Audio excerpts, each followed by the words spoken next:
लोग बहुत पहले ही समझ चुके थे कि कांच एक अत्यंत महत्वपूर्ण उपकरण है जिसके माध्यम से प्रकाश की प्रकृति का अध्ययन किया जा सकता है, और उन्होंने प्रकाश को समझने के लिए विभिन्न रंगों, पदार्थों, आकारों और आकृतियों वाले कांच के साथ प्रयोग करना शुरू किया।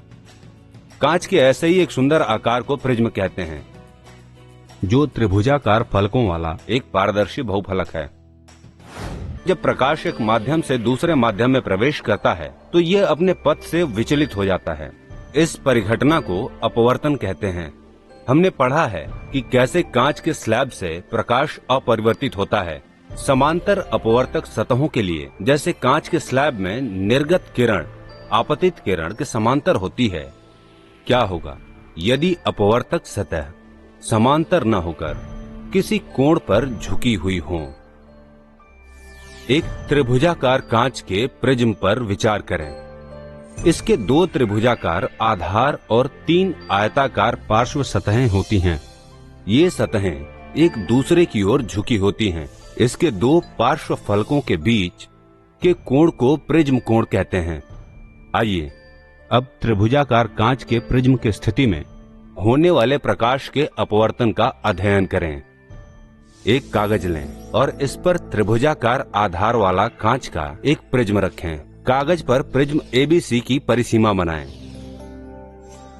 प्रिज्म की किसी एक अपवर्तक सतह माना AB की ओर झुकी हुई एक सीधी रेखा DE खींचें। माना DE के अनुदिश प्रकाश की एक किरण प्रिज्म की अपवर्तक सतह AB पर आपतित होती है। प्रिज्म के इस किरण के अपवर्तन को समझने के लिए 2 पिन माना P और Q रेखा DE पर लगाएं। प्रिज्म के दूसरी ओर AC से पिनों P और Q के प्रतिबिंबों को इस प्रकार देखें कि वे एक सीधी रेखा में दिखाई दें। 2 और पिनों R और S को इस प्रकार लगाएं कि वे पिनों P और Q के प्रतिबिंबों के साथ एक सीधी रेखा पर स्थित हों। मान लें रेखा FG पिनों R और S से होकर गुजरती हैं।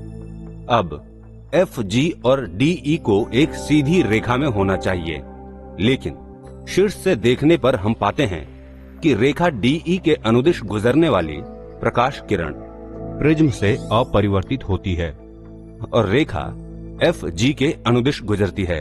आइए अब हम समझते हैं कि प्रकाश की ये किरण प्रिज्म के माध्यम से कैसे अपवर्तित होती है। माना बिंदु E पर रेखा N1 सतह AB के लिए अभिलंब है और बिंदु F पर रेखा N2 सतह AC के अभिलंब है।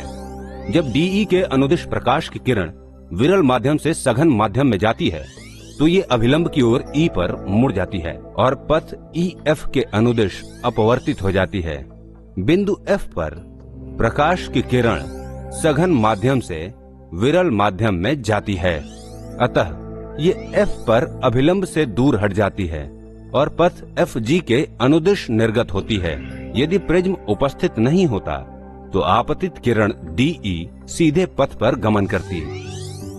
इस प्रकार हमने समझा कि कांच का प्रिज्म किस प्रकार अपवर्तन करता है। विचलन की मात्रा को आगे बढ़ाई गई आपतित किरण और पीछे की ओर उत्पन्न निर्गत किरण के बीच कोण द्वारा मापा जाता है। इसे विचलन कोण कहते हैं और इसे डेल्टा द्वारा निरूपित किया जाता है। प्रयोग को विभिन्न आपतन कोणों के लिए दोहराएं और प्रत्येक स्थिति में संगत विचलन कोणों को मापें। आप देखेंगे कि आपतन कोण को बढ़ाने पर विचलन कोण घटता है और अंत में न्यूनतम मान पर पहुंच जाता है। न्यूनतम विचलन कोण के लिए अपवर्तित किरण EF प्रिज्म के आधार BC के समांतर प्राप्त होती है। आपतन कोण को और अधिक बढ़ाने पर विचलन कोण बढ़ने लगता है। विचलन कोण केवल आपतन कोण पर ही नहीं बल्कि निम्नलिखित कारकों पर भी निर्भर करता है। 1. प्रिज्म के पदार्थ पर। 2. प्रिज्म कोण पर। 3. प्रयुक्त प्रकाश के रंग या तरंग दैर्घ्य पर। सारांश: प्रकाश किरण प्रिज्म से गुजरने पर अपवर्तन या विचलन से गुजरती है। विचलन कोण को आपतित किरण और निर्गत किरण के बीच के कोण के रूप में मापा जाता है। विचलन कोण निर्भर करता है 1. आपतन कोण पर, 2. प्रिज्म के पदार्थ पर, 3. प्रिज्म कोण पर और 4. प्रयुक्त प्रकाश के रंग या तरंग दैर्घ्य पर। आपको यह जानकर हैरानी होगी कि सूर्य वास्तव में श्वेत रंग का है।